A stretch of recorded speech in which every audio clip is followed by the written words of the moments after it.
Apa aja sih yang perlu kita waspadai, khususnya kalau kita pendukung dari salah satu paslon dalam pemilihan presiden atau pilpres, atau pemilihan legislatif atau pileg, agar kita tidak terkena permasalahan hukum karena menyebarkan berita hoax yang mengandung ujaran kebencian atau fitnah, penghinaan, dan pencemaran nama baik.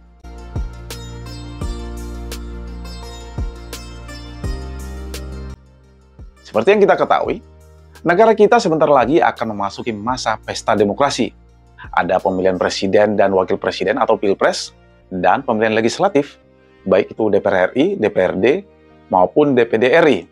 Dan biasanya, banyak beredar informasi yang belum tentu sudah dilakukan validasi kebenarannya. Apakah berita tersebut benar-benar nyata atau real, atau sebenarnya itu berita bohong atau hoax. Mirisnya, banyaknya berita hoax, fitnah, penghinaan, dan pencemaran nama baik menjelang pilpres atau pileg seringkali di-share atau di-repost berulang-ulang secara masif di media sosial. Bahkan oleh sebagian orang berpendapat kalau berita itu sudah banyak yang men-share, maka berita itu sudah dianggap sebagai sebuah berita yang benar-benar real atau benar-benar terjadi dan sudah dilakukan validasi. Apalagi kalau misalnya berita itu bisa menjatuhkan nama baik lawan politik dari orang atau pasangan calon yang didukungnya. So, apakah tindakan seperti ini bisa dibenarkan atau diperbolehkan oleh peraturan perundang-undangan yang berlaku di Indonesia agar tidak ada timbul permasalahan hukum di kemudian hari? Mungkin sebagian kita masih ingat beberapa kasus terkenal di Indonesia seperti kasus-kasus hukum. Ada kasus Ratna Sarumpait yang dipidana karena diduga melakukan penyebaran berita bohong atau hoax, sehingga dianggap menimbulkan keonaran dengan hukuman penjara selama 2 tahun oleh pengadilan. Lalu ada kasus fitnah atau penghinaan atau kasus ujaran kebencian atau hate speech, termasuk kasus pencemaran nama baik terhadap pejabat-pejabat negara, termasuk Presiden Jokowi sebagai kepala negara dan pejabat atau mantan presiden kita. Bahkan beberapa di antaranya diproses hukum dan diputus bersalah di tingkat pengadilan dengan hukuman penjara atau hukuman denda. Artinya, hal yang perlu menjadi catatan kita, ada konsekuensi hukum yang dihadapi oleh para pelaku adalah hukuman pidana penjara ataupun denda.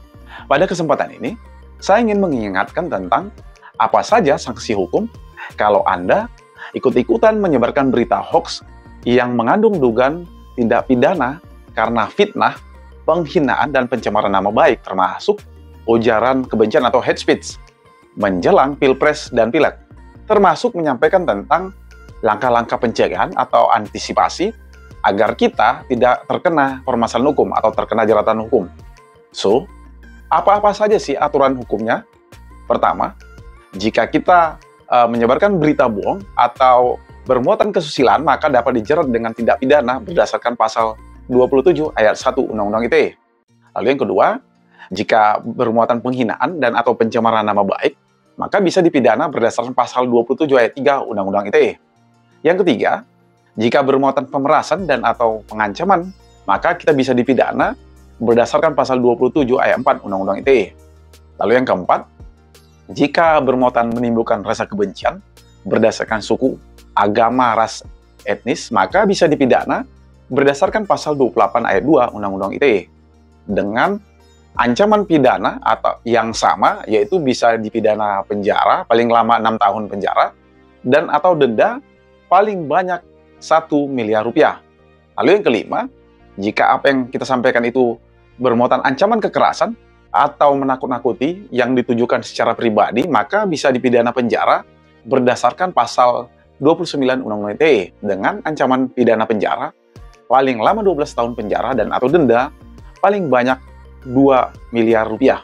Selain itu, hal yang perlu saya tambahkan, ada juga pasal 14 dan pasal 15 Undang-Undang Nomor 1 Tahun 1946 tentang peraturan hukum pidana mengenai tentang adanya berita bohong, yaitu pasal 14 ayat 1, kalau kita menyiarkan berita atau pemberitaan bohong yang kita lakukan secara dengan sengaja dengan maksud agar terjadi keonaran di kalangan masyarakat, maka bisa dihukum dengan pidana penjara setinggi-tingginya 10 tahun. Lalu ayat 2 di situ dengan tegas nyatakan bahwa barang siapa yang menyebarkan suatu berita atau mengeluarkan pemberitahuan yang dapat menerbitkan keonaran di kalangan rakyat, sedangkan dia mengetahui bahwa berita atau pemberitahuan itu adalah bohong atau tidak benar, maka bisa dihukum dengan pidana penjara setinggi-tingginya 3 tahun.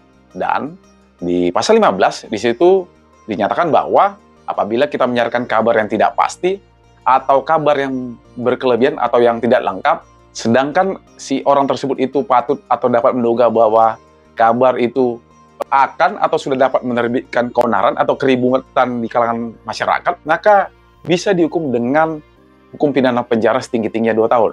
Saran saya, agar kita tidak terkena permasalahan hukum di kemudian hari, pertama, selalu memverifikasi informasi sebelum menyebarkannya. Lalu yang kedua, kalau menyebarkan berita, jangan lupa untuk mencantumkan tentang sumber informasi yang jelas. Dan sebaiknya sumber yang jelas tersebut dapat dipercaya dalam setiap informasi yang disebarluaskan.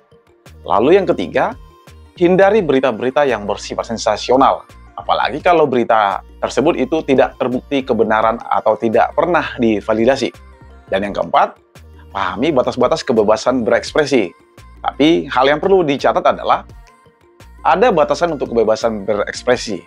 Artinya, kebebasan berekspresi itu bukan berarti kita bebas untuk menyebarkan berita yang bersifat hoax atau tidak benar, apalagi mengandung fitnah, penghinaan dan pencemaran nama baik atau ujaran kebencian atau hate speech. Dan yang kelima, hormati privasi dan nama baik orang lain.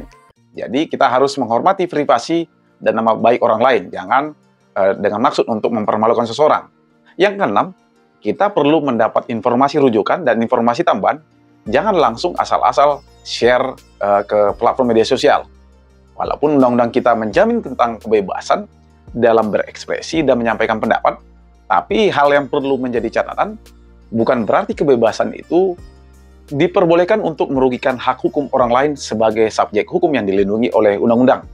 Jangan sampai karena latah kita selanjutnya kemudian terkena jeratan hukum. Ingat, di zaman yang serba digital ini, apa-apa menggunakan media sosial. Jari kita adalah harimau kita. Salah-salah kita bisa dipidana penjara dan denda. So, think before posting. Buat yang masih sekolah atau kuliah, fokus saja sama studinya. Buat yang masih single dan sudah bekerja, baik-baik bekerja dan fokus untuk karir dan agar suatu hari bisa melamar anak orang. Buat yang sudah bekerja dan berumah tangga, fokus saja sama karir dan keluarga. Jangan karena mendukung salah satu paslon, Anda kemudian terancam dengan pidana penjara. Orang-orang yang Anda kasih bisa terkena akibat atau ikut-ikutan menjadi korban. Apalagi jadi musuhan sama teman atau sahabat sendiri. Padahal, paslon yang berkontestasi saja atau yang bersaing saja, habis pemilihan umum bisa joinan dalam sebuah pemerintahan. Sebagai penutup, mari kita menjadi bagian dari penyebaran informasi yang benar dan positif untuk kemajuan Indonesia yang lebih baik lagi. Salam dari saya.